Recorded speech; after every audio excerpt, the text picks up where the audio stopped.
Este discernimiento comienza por una afirmación primera. Toda sociedad auténticamente justa se edifica sobre el reconocimiento de la dignidad inviolable de la persona humana.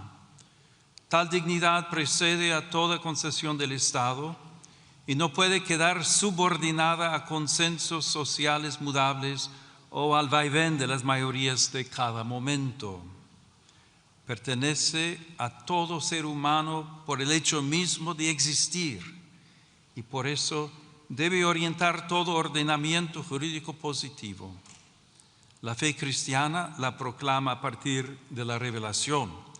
La razón humana puede reconocerla como exigencia inscrita en la verdad del hombre.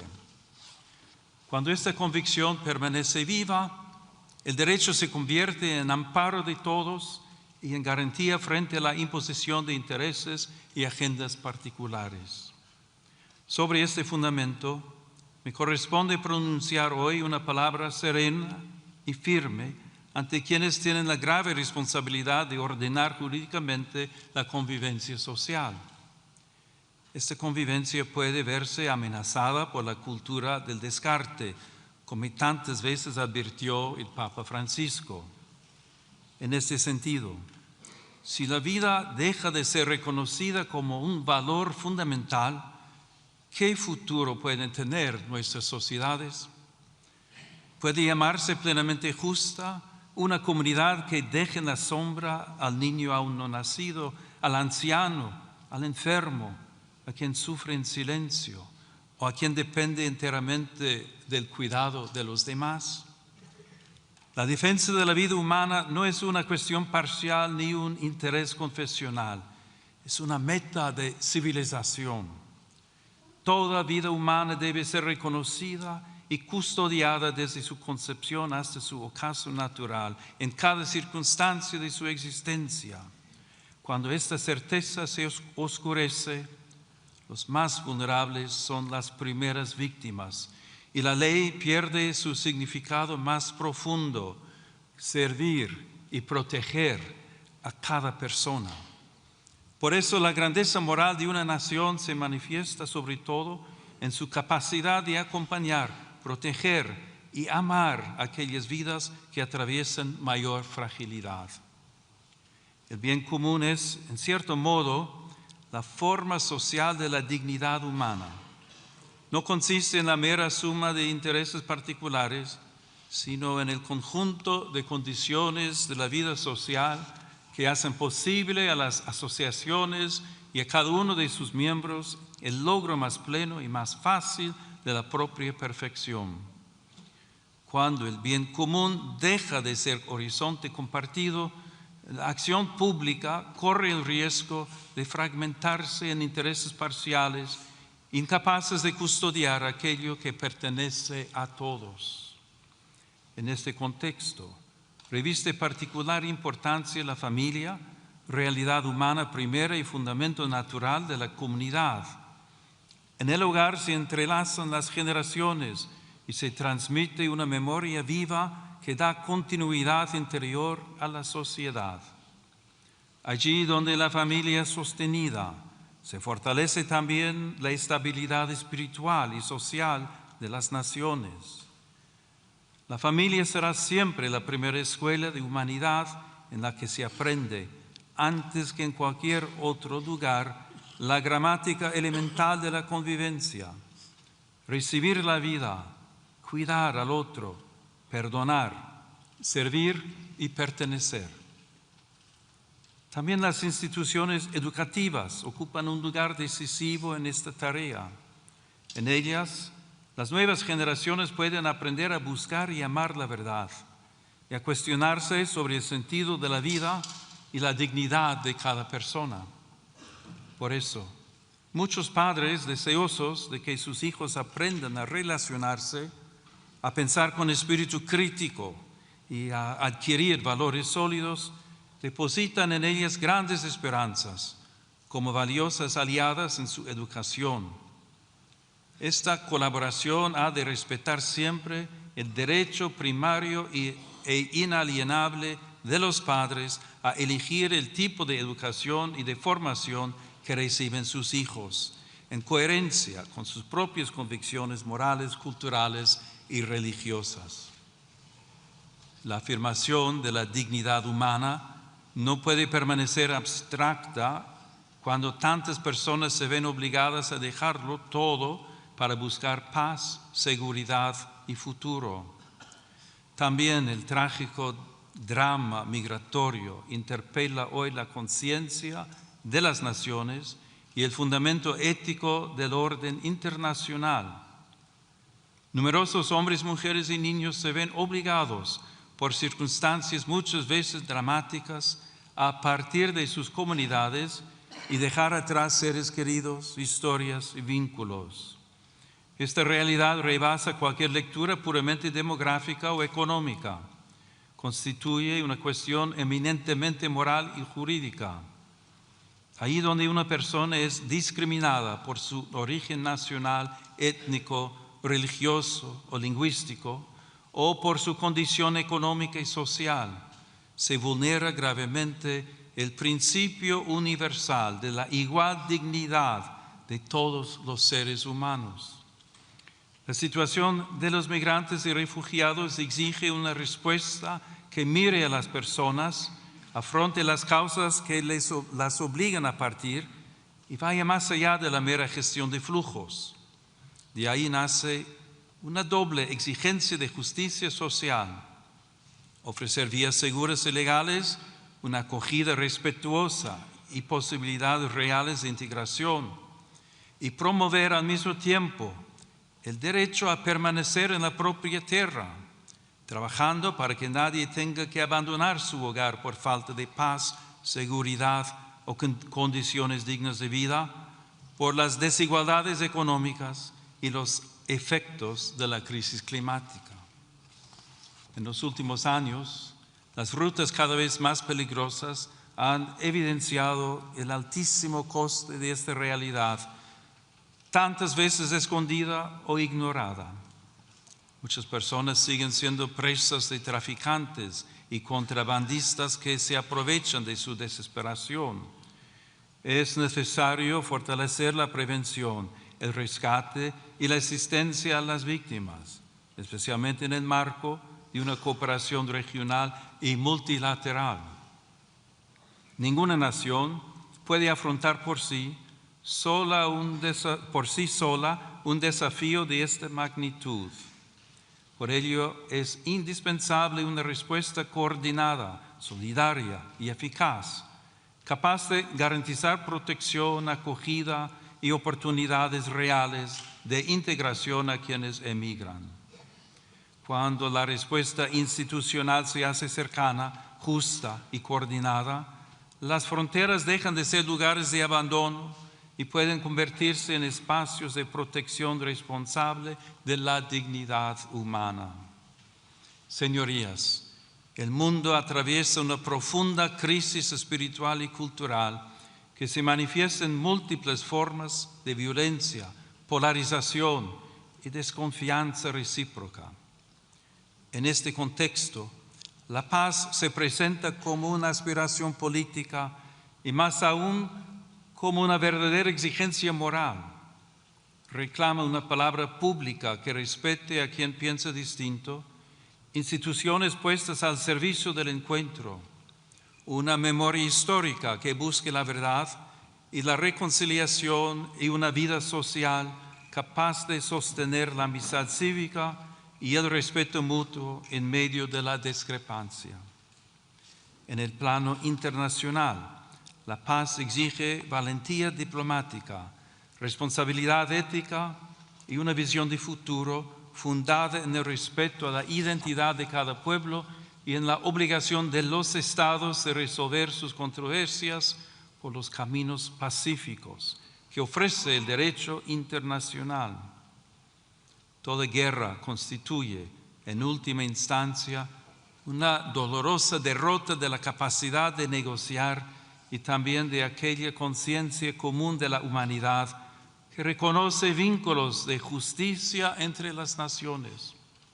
Las armas pueden imponer un silencio temporal, pero nunca podrán edificar una paz auténtica y duradera. Por eso, preocupa que en diversos lugares del mundo y también en Europa vuelva a presentarse el rearme como respuesta casi inevitable ante la fragilidad del escenario internacional. La verdadera seguridad, en cambio, nace de la justicia, del diálogo paciente, del respeto al derecho internacional y de una política capaz de poner la vida de los pueblos por encima de los intereses que se benefician de la guerra. También el desarrollo de las nuevas tecnologías y de la inteligencia artificial en el ámbito militar exige una vigilancia ética rigurosa para que las decisiones sobre la vida y la muerte nunca sean descargadas sobre automatismos ni sustraídas a la responsabilidad moral de la persona humana. La comunidad internacional está llamada a redescubrir el valor indispensable del diálogo como camino paciente hacia acuerdos justos y duraderos, fundados en el respeto a los tratados, en la transparencia de la acción diplomática y en la voluntad sincera de anteponer la paz al recurso a la fuerza. De ahí nacen la confianza y la esperanza. Como recuerda el lema de la Unión Europea, in varietate concordia, la unidad verdadera no uniforma, sino que cohesiona en la diversidad, haciendo de las culturas, sensibilidades y tradiciones una ocasión de enriquecimiento mutuo.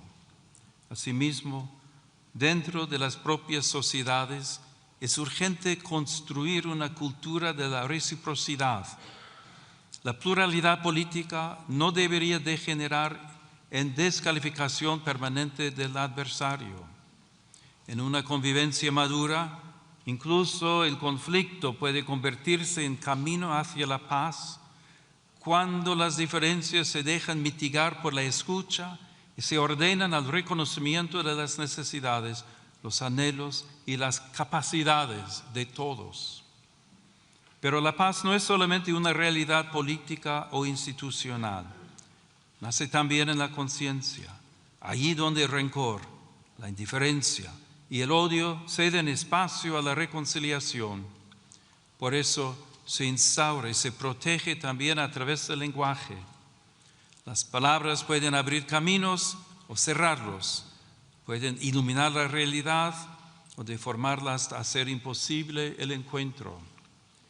Quienes ejercen una responsabilidad pública tienen por eso una especial obligación de custodiar la palabra para desarmar el lenguaje. La firmeza no exige desprecio, la discrepancia no conlleva humillación.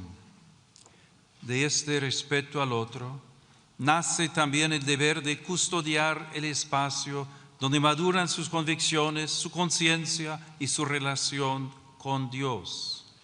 La atención a ese ámbito interior permite comprender mejor una cuestión decisiva para toda sociedad verdaderamente democrática: la libertad de pensamiento, de conciencia y de religión, derecho fundamental que tutele el ámbito más íntimo de las personas.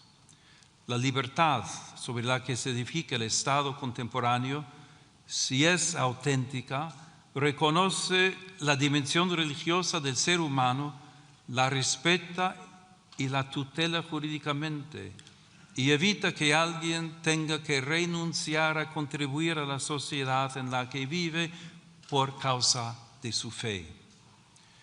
Sin confundir el plano jurídico con el moral, conviene recordar también que la libertad necesita una comprensión plena de sí misma. Ser libre no significa únicamente estar libre de coacciones o disponer de muchas posibilidades de elección. Significa poder reconocer el bien y adherirse a él responsablemente. Por eso, toda sociedad efectivamente libre requiere también una justa delimitación del poder público, de modo que la libertad de las personas, de las comunidades y de las asociaciones no sea indebidamente restringida. Desde esta perspectiva, la legítima autonomía del orden temporal jamás debe interpretarse como hostilidad hacia el fenómeno religioso. La fe no pretende imponerse mediante privilegios ni coerciones. Sin embargo, tampoco puede ser relegada al silencio como si fuese irrelevante para la vida pública. En este contexto, el sigilo sacramental de la confesión reviste una importancia especial para la Iglesia Católica. Se inserta en el ámbito más amplio de la libertad religiosa, que garantiza a las comunidades creyentes un espacio propio de vida, organización y disciplina interna. Tutelarlo jurídicamente, como sucede de modo análogo en algunas profesiones, significa preservar un espacio sagrado de libertad interior, donde el creyente puede abrir su alma ante Dios sin temor a presiones externas, como reconocen también las normas internacionales. Señoras y señores, permitan que me detenga un instante en algunas imágenes que adornan esta cámara. En este salón de sesiones, la luz natural entra por el lucernario que corona la sala. Esa luz que viene de lo alto puede recordar que también la política necesita reconocer una medida que la precede y la supera. También las pinturas que evocan en la parte superior del muro principal la recepción del Evangelio y del Decálogo recuerdan algo esencial, sin confundir el orden político con el religioso. Esos signos invitan a reconocer que la libertad moderna ha sido preparada también por una larga educación de la conciencia, profundamente marcada por la tradición cristiana. En esa escuela interior, los pueblos aprendieron que el derecho debe servir al bien, que la justicia pone límites a la fuerza, que el poder necesita legitimidad, que los pobres pertenecen plenamente a la comunidad, que el extranjero debe ser acogido conforme a su dignidad y que la vida humana jamás puede ser tratada como mercancía. Una ley no alcanza su verdadera grandeza por el mero hecho de haber sido formalmente aprobada. La alcanza cuando, además de ser válida en su forma, puede comparecer ante la dignidad de la persona y salir de ese examen sin avergonzarse. Les invito a alzar pues la mirada, no para alejarse de la realidad, sino para recordar que toda decisión de las autoridades públicas toca personas de carne y hueso, especialmente a quienes tienen menos fuerza para hacerse oír. Porque la altura de miras consiste precisamente en mirar con más hondura aquello que está en juego en cada decisión pública. Por eso, junto a las respuestas técnicas y las reformas legales, hace falta también una renovación moral. España puede ofrecer mucho en este camino. Cuenta con una lengua que une continentes, una tradición cultural, jurídica y espiritual que ha sabido poner en diálogo fe y razón, derecho y conciencia, unidad y pluralidad. Esta experiencia histórica recuerda también el valor de la concordia y del esfuerzo paciente por construir una convivencia pacífica y justa. Que esta noble nación jamás pierda la memoria de sus raíces ni la audacia de mirar al futuro.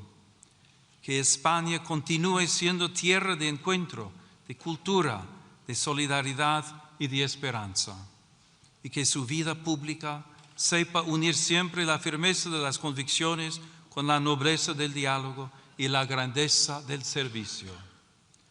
Que Dios conceda paz a todas las naciones de la tierra, concordia a las familias y serenidad a las conciencias. Y que sobre el reino de España, marcado por la huella apostólica de Santiago y por la presencia maternal de la Virgen del Pilar, desciendan días de prosperidad, justicia y paz duradera. Muchas gracias.